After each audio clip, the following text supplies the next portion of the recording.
Morning students, ये आपका part 3 video है चैप्टर का। पार्ट 3 वीडियो में एक्सरसाइज 5.1 पे है। क्वेश्चन नंबर है 7। कह रहा है कि निम्नलिखित परिस्थितियों में संबद्ध संख्याओं की सूची में कौन एपी में है और क्यों, ये आपको बताना है। तो पहला क्वेश्चन देखते हैं। कह रहा है कि क्रमागत वर्षों में एक शिक्षक का वेतन जब आरंभिक वेतन जो है 8,000 रुपये तथा वार्षिक वेतन वृद्धि जो है 500 रुपये है। ठीक है, तो ये बताना है कि एपी में है कि नहीं।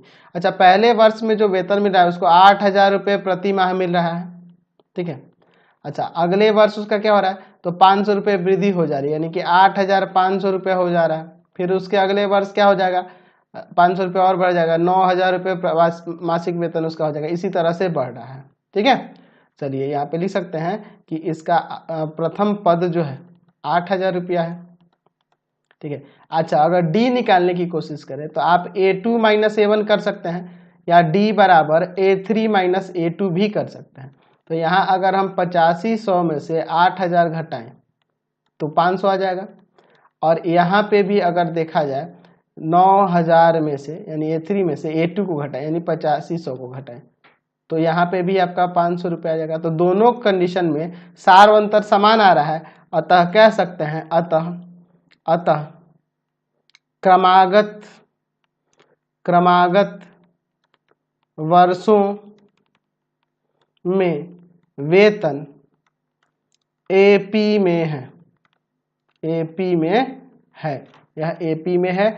और जिसका प्रथम वेतन यानी कि प्रथम जो पद है ऐसे कह सकते हैं 8,000 रुपये है। और सारवंतर जो हर एक साल जो उसमें वृद्धि हो रही है वह 500 रुपये हो रही है। क्वेश्चन नंबर इसका 2 भी देखो। कह रहा है कि प्रत्येक किलोमीटर का टैक्सी भाड़ा, जबकि प्रथम किलोमीटर का भाड़ा 15 रुपये है और अतिरिक्त प्रत्येक किलोमीटर का 8 रुपये है। मतलब कि प्रथम किलोमीटर यानी 1 किलोमीटर का जाना होगा तो 15 रुपये लगेगा। अगर 2 किलोमीटर जाने का तो 15 + 8 जुड़ के लगेगा। पहला जो 1 किलोमीटर का लग रहा है 15 रुपये। अच्छा, और जब 2 किलोमीटर जाना होगा तो 15 8 कितना 23 रुपये हो जाएंगे। फिर 3 किलोमीटर जाना होगा तो 23 में और 8 रुपये बढ़ जाओ तो 23 और 8 यहाँ पे आपका हो जाएगा 31 रुपये। इसी तरह से बढ़ रहा है ना। चलिए, तो यहाँ पे अगर हम लोग बात करें प्रथम पद की तो ये तो 15 रुपये है पहले किलोमीटर का। अच्छा, डी की बात करें तो A2 माइनस A1 और डी बराबर A3 माइनस A2। ऐसा क्यों चेक करें, क्योंकि आपको चेक करना है ना एपी में है कि नहीं। यानी कि 23 में से 15 को घटा देंगे 8 रुपये। यहाँ देखो 31 में से 23 को घटा देंगे तो यहाँ भी 8 रुपये। तो दोनों कंडीशन में सारा अंतर समान ही ना आ रहा है। अतः कह सकते हैं यहाँ कह सकते हैं कि अतः प्रत्येक किलोमीटर का टैक्सी भाड़ा एपी में है। एपी में है। और जहाँ ए बराबर आपका कितना है 15 रुपया है ना पहले किलोमीटर का, और सार अंतर जो है वह 8 रुपये है।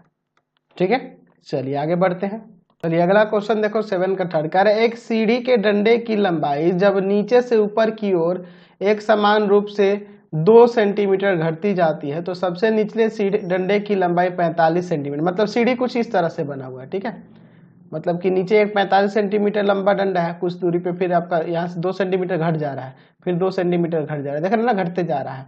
तो अगर हम लोग बात करें यहाँ पे हमें श्रेणी जो प्राप्त होगी या अनुक्रम लिख सकते हैं। अनुक्रम जो होगा वह अनुक्रम किस तरह से आएगा, तो अनुक्रम पहला 45 सेंटीमीटर, फिर 2 सेंटीमीटर घटा दोगे तो 43 हो जाएगा, फिर 2 सेंटीमीटर घटा दोगे तो 41 हो जाएगा। इसी तरह से ना घटते जा रहा है। चलिए, तो ये पूछ रहा है एपी में है कि नहीं ना। तो यहाँ पे आप प्रथम पद की बात करते तो 45 सेंटीमीटर ही ना है। अच्छा, डी चेक करते हैं तो डी बराबर A2 माइनस A1 और डी बराबर A3 माइनस A2 भी कर सकते हैं। यानी कि हो जाएगा यहाँ से आपका 43 माइनस 45 माइनस का 2, और यहाँ पे हो जाएगा 41 माइनस का 43, यहाँ पे आपका माइनस का। तो दोनों कंडीशन में सारा अंतर समान आ रहा है ना, इसलिए कह सकते हैं अतः सीढ़ी जो है सीढ़ी के डंडे की लंबाई जो है वह एपी में हो जा रही है। एपी में है और ए बराबर यहाँ क्या है, तो ए बराबर यहाँ 45 है सेंटीमीटर में और डी बराबर जो है -2 है। ठीक है, चलिए अब आगे बढ़ते हैं, सेंटीमीटर लगा सकते हो, कोई दिक्कत नहीं है, सारा अंतर प्लस माइनस किसी में भी हो सकता है। अगला देखो इसका 4 नंबर, कह रहा है किसी खाते में प्रति वर्ष जमा राशि 10,000 रुपये की मूल राशि जो है 8% प्रति वर्ष की चक्रवृद्धि ब्याज दर से जमा की जाती है। ठीक है, अच्छा चक्रवृद्धि ब्याज के लिए हम लोग अमाउंट बराबर फॉर्मूला जानते हैं, P इंटू में 1 प्लस R/100 का पावर T। यहाँ देखो P क्या है, मूलधन होता है, R दर होता है और T समय होता है, और A जो होता है यहाँ पे आपका क्या है, तो A अमाउंट कहलाता है, मिश्रधन कहलाता है। चलिए तो यहाँ हमें क्या निकालना है, इस फॉर्मूले के अनुसार ही, मतलब ये चेक करना है कि यह AP में है कि नहीं। ठीक है, अच्छा तो अगर यहाँ देखिए क्या कह रहा है कि किसी खाते में प्रति वर्ष जमा राशि, जमा राशि 10,000 रुपये की मूल राशि है और 8 वर्ष प्रति वर्ष चक्रवृद्धि ब्याज की दर से जमा की जाती है। ठीक है, तो यहाँ से अगर हम लोग इसको मान लेते हैं कि n वर्ष की राशि, यहाँ पे मान लेते हैं n वर्षों में, n वर्षों के बाद की राशि जो है वह an मान लेते हैं। तो an बराबर क्या हो जाएगा यहाँ से, तो हो जाएगा 10,000, P के जगह मूलधन दिया ना 10,000, अच्छा ब्रैकेट में 1 प्लस दर कितना है 8 और बटा में 100, और समय के जगह यहाँ क्या लेंगे, n वर्ष पूछ रहा है, n वर्ष लिए है ना तो n ले लेंगे। तो अब क्या करोगे, आप एक बार A1 निकालोगे, यानी A1 का मतलब यहाँ n की जगह 1 रख दोगे, 10,000, ठीक है, और 1 प्लस 8/100 का पावर 1 ही ना लेंगे। चलिए इसको काटते हैं, 4 दूना 8 और 25 चौका 100।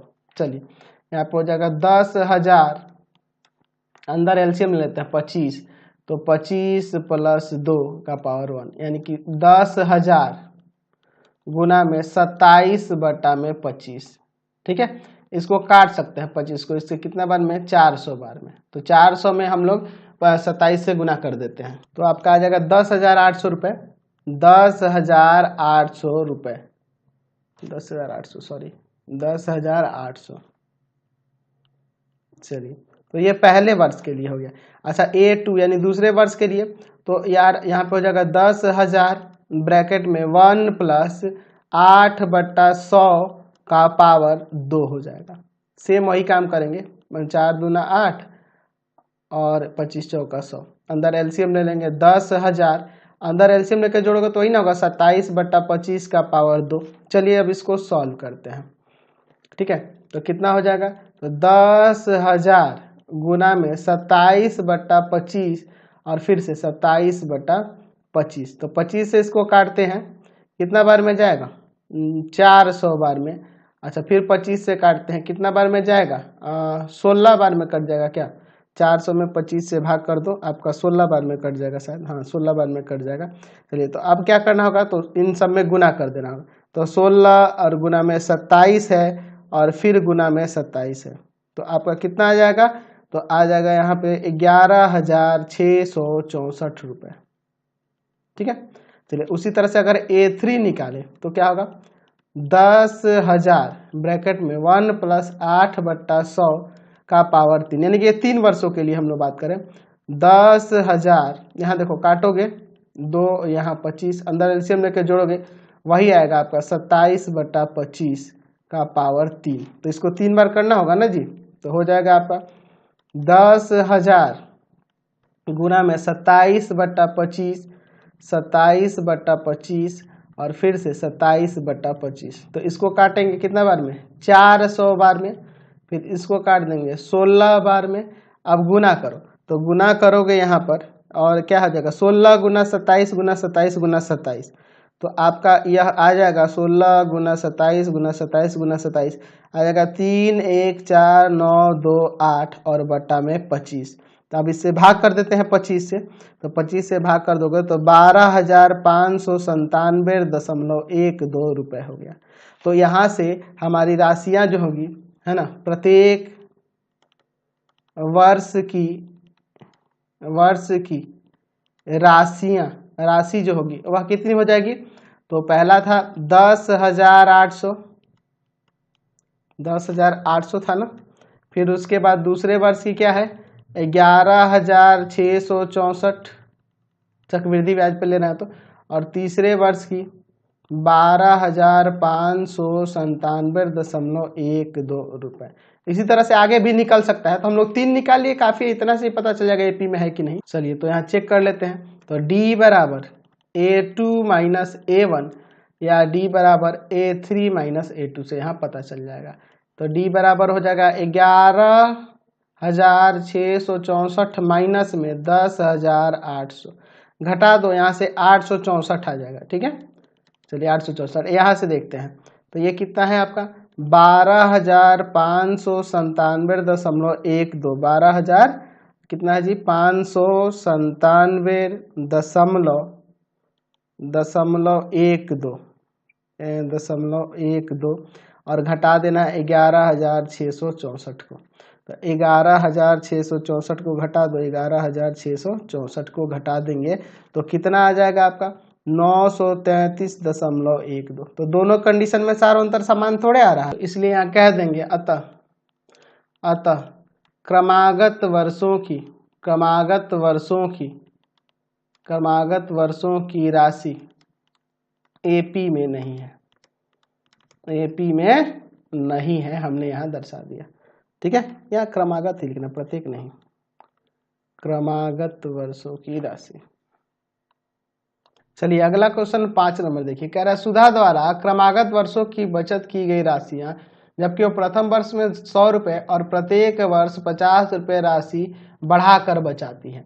तो यहाँ से आपके क्वेश्चन के अनुसार जो आपका अनुक्रम बनेगा वह अनुक्रम देखिए, पहले वर्ष में इसने बचा लिया 100 रुपये, तो अगले वर्ष में बचाएगी वह 150 रुपये। ठीक है, फिर उसके बाद 200 रुपये, फिर 250 रुपये, इसी तरह से ना बचाती जाएगी, 50-50 रुपये बढ़ाते जा रही है। तो आप पहले यहाँ चेक कर लो ना, डी बराबर A2 माइनस A1 से या डी बराबर A3 माइनस A2 से। तो यह तो एपी में दिख रहा है यार, आप 150 में से घटा दो 100 को, यहाँ 50 रुपये आ जाएगा ना, एपी में है, यहाँ पे आप घटा दो 200 में से 150 को, तो यहाँ भी आपका 50 ही आएगा। तो यहाँ कह सकते हैं अतः सुधा है ना, सुधा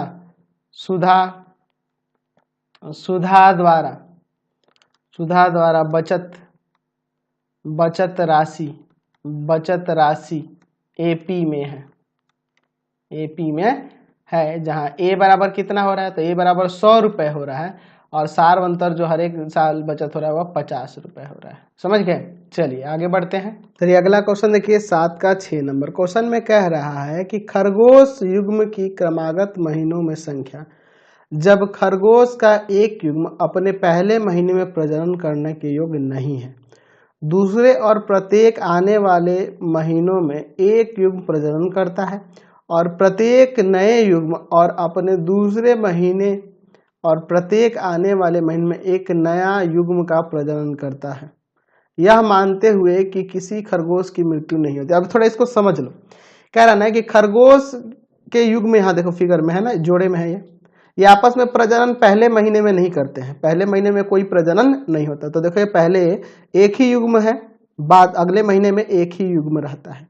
अब यह प्रजनन के काबिल है, पहले महीने में प्रजनन नहीं कर सकते, अगले महीने में प्रजनन कर सकते, तो यह प्रजनन करेंगे, तो ये प्रजनन करके इनसे जन्म लेने वाला यह है।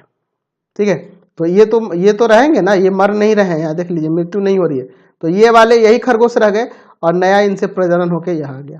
समझ गए। अब देखो भैया, अब ये अगले महीने फिर प्रजनन कर सकते हैं क्योंकि तो पुराने खरगोश हैं, तो ये नया फिर से प्रजनन करके ये 2 नए बच्चे इनके जन्म ले लिए। ठीक है, और ये जो है ये ऐसे ही रह गए। अब देखो ये वाला तो प्रजनन करेगा नहीं, इसलिए यह पहले महीने में ऐसे ही आ जाएगा। फिर क्या हो रहा है कि फिर देखो यह पुराना ही खरगोश है, तो ये फिर से प्रजनन कर सकता है, ये ऐसे ही आ गया और इससे प्रजनन होके आने वाला संतान यह हुआ। यह अभी नया था तो इसलिए प्रजनन नहीं किया, ये ऐसे ही आ गया, और यह अब पुराना हो गया तो यह प्रजनन करके ये नया 2 बच्चे को जन्म दे दिया और यह अपना ये खुद का ही है। ठीक है, उसी तरह से यह आगे बढ़ रहा है इसी क्रम में। तो यही पूछ रहा है कि इसके लिए खरगोशों की जो संख्या है वो प्रत्येक महीने में वह एपी में है कि नहीं। तो यहाँ पहले लिख देते हैं खरगोशों की क्रमागत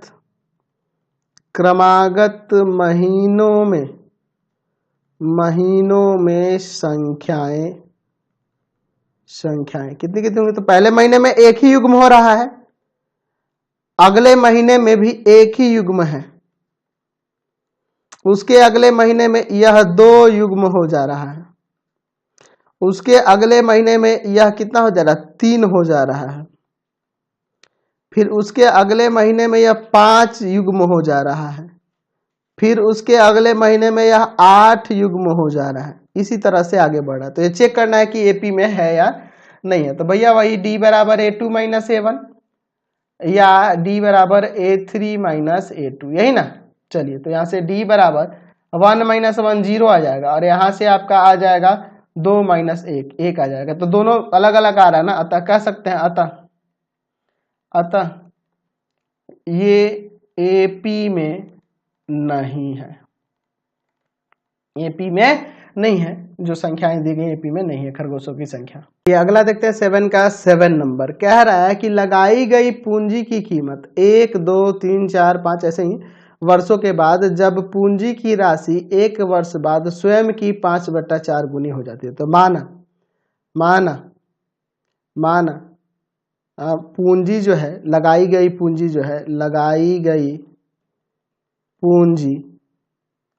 गई पूंजी जो है x रुपया, मान लेते हैं कि x रुपए की हम लोग पूंजी लगाते हैं।